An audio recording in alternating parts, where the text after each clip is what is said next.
आज तक रेडियो सुनता है सारा जहां।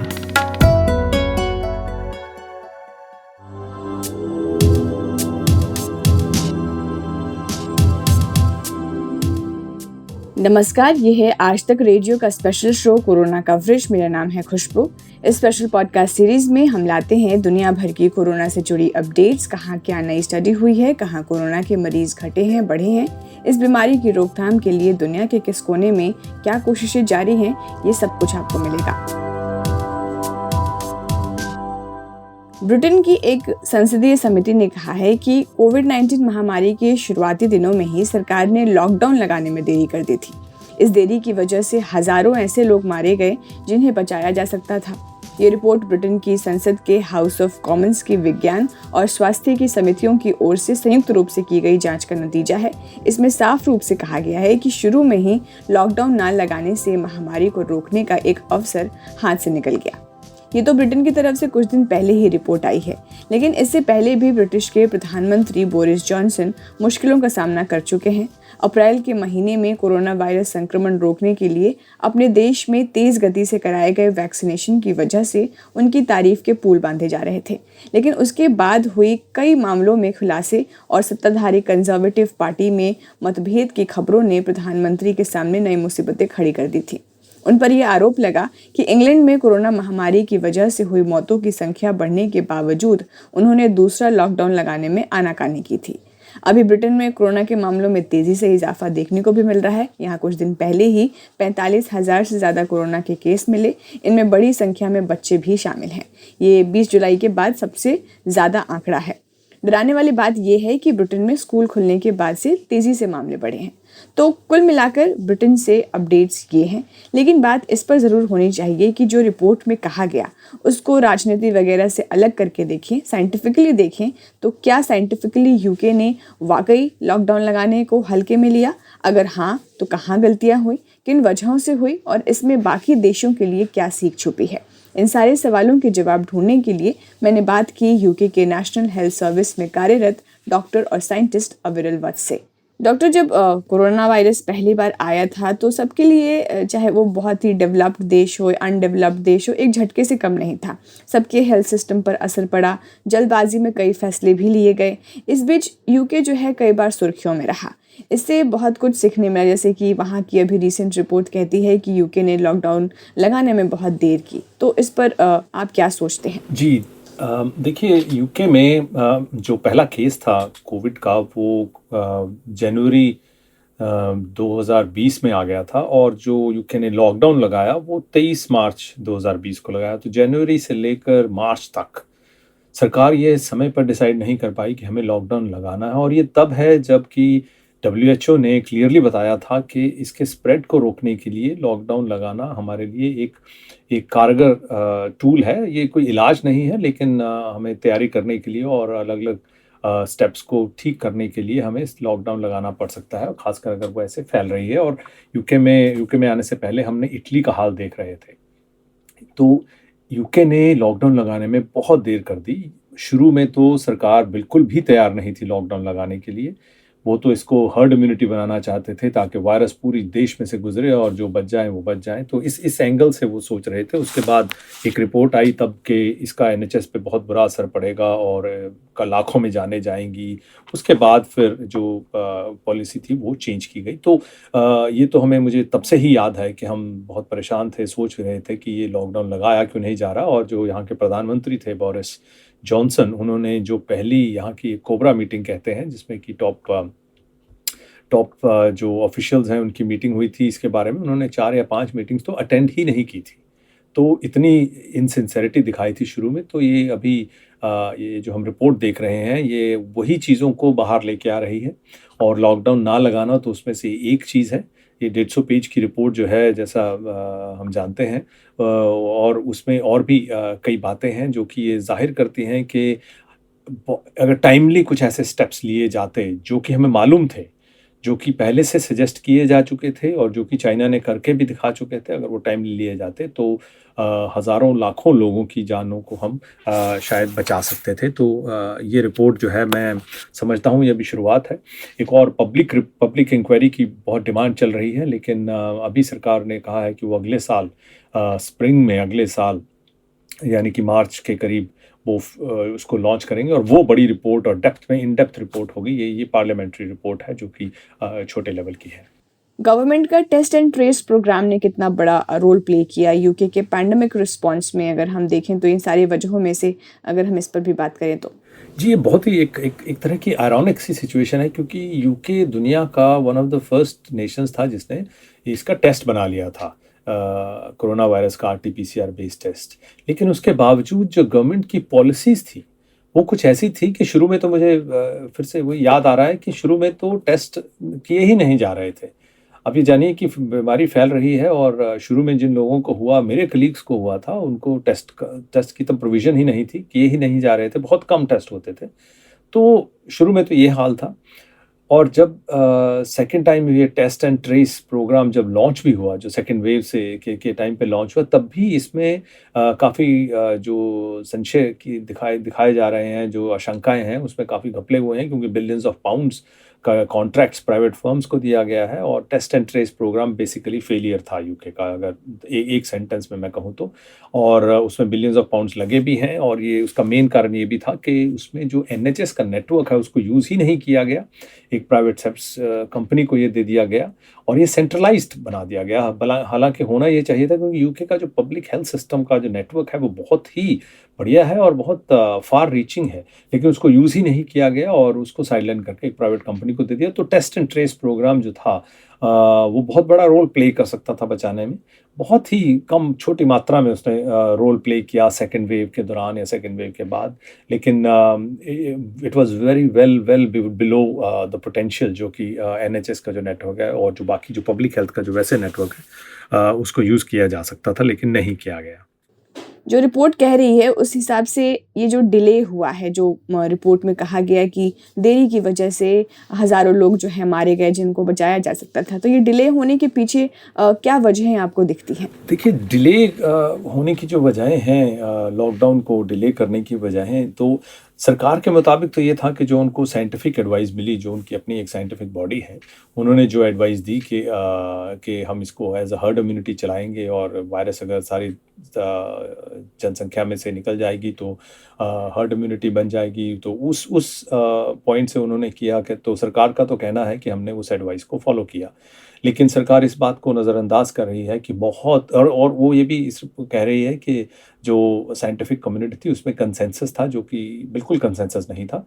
जैसा मैंने कहा कि मुझे तब का बिल्कुल क्लियरली याद है, बहुत ऐसी साइंटिफिक कम्युनिटीज़ थी, ऐसे साइंटिफिक कमेटीज़ थी, इंडिपेंडेंट साइंटिफिक एडवाइजरी कमेटी भी बनी, यह बिल्कुल पैरेलल कमेटी जो सरकार को एडवाइस देती है उसके पैरेलल एक इंडिपेंडेंट साइंटिस्ट की कमेटी बनी। उन्होंने भी क्लियर बोला था कि ऐसा आप जल्दी से जल्दी लॉकडाउन करें, और अभी भी उनके काफ़ी डिफरेंस ऑफ ओपिनियन है जो आजकल पॉलिसीज़ बन रही हैं, लेकिन सरकार ने अब सारा जो उनका जो डिसीजन मेकिंग का प्रोसेस है उन्होंने साइंटिफिक कमेटी पे जो डाल दिया कि जो उनको एडवाइस मिली उन्होंने वो फॉलो की। लेकिन ये रोल सरकार का होता है कि वो इंटरनेशनल इनपुट्स लें, इंडिपेंडेंट इनपुट्स लें और फिर डिसाइड करें।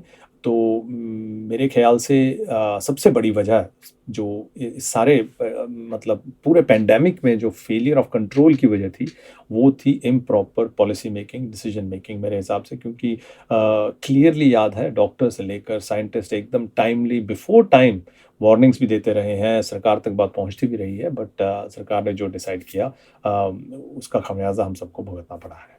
भारत से जो वेरिएंट यूके में गया और बाकी वेरिएंट्स जैसे वहाँ पर अभी हैं मौजूद, तो उसने यूके की इस वीकनेस को, मतलब लॉकडाउन नहीं लगाया, हम लोगों ने थोड़ा सा उसको हल्के में लिया, तो कैसे यूके की इस वीकनेस को इन वेरिएंट्स ने एक्सपोज किया? देखिए, यूके का जो पैंडेमिक को रिस्पॉन्स रहा है उसके कुछ प्लस पॉइंट्स भी रहे, नेगेटिव भी रहे, और जो वेरिएंट्स आए तो उन्होंने अलग अलग तरीके का एक्सपोजर हुआ। जो जैसे जो पहले तो वो वेरिएंट्स आ ही कैसे गए, जबकि एक ये आइलैंड है, तो आइलैंड को तो एक्चुअली इसमें आना और जाना बिल्कुल रोका जा सकता है, जैसे ऑस्ट्रेलिया न्यूजीलैंड ने कैसे पूरी आवाजाही को रोका और उन्होंने कंट्रोल किया। तो यूके ने तो बहुत देर तक अपने बॉर्डर्स बंद ही नहीं किए थे, फ्लाइट्स तो चल ही रही थी, प्लस कोई चेकिंग कोई टेस्टिंग वगैरह नहीं हो रही थी। तो जो वेरिएंट्स का आना ही एक बहुत बड़ा मेरे हिसाब से जो पॉलिसी मेकिंग है उसका बहुत बड़ा एक्सपोज करना हो जाता है। और जब डेल्टा वेरिएंट आया वो इतनी तेज़ी से फैला कि जो टेस्ट एंड ट्रेसिंग जैसी चीज़ें जो थी वो जो रखी गई थी वो इतनी मैं कहूँ कि वो नाकारगर थी, उनमें उनको यूज़फुल नहीं थी।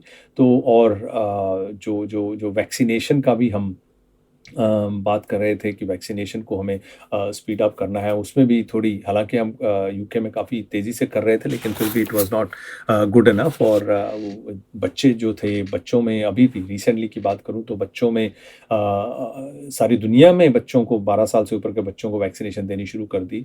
यूके ने, इंग्लैंड ने अपना सारा सिस्टम खोल दिया, सारे जो हम कहें कि जो फिज़िकल बैरियर्स थे वो हटा दिए, लेकिन बच्चों को वैक्सीनेशन की जो मंजूरी थी वो नहीं दी और उसका कोई एविडेंस नहीं था, क्यों नहीं दी, उसको कोई ट्रांसपेरेंटली वो डिसीजन मेकिंग कैसे हुई वो नहीं बताया।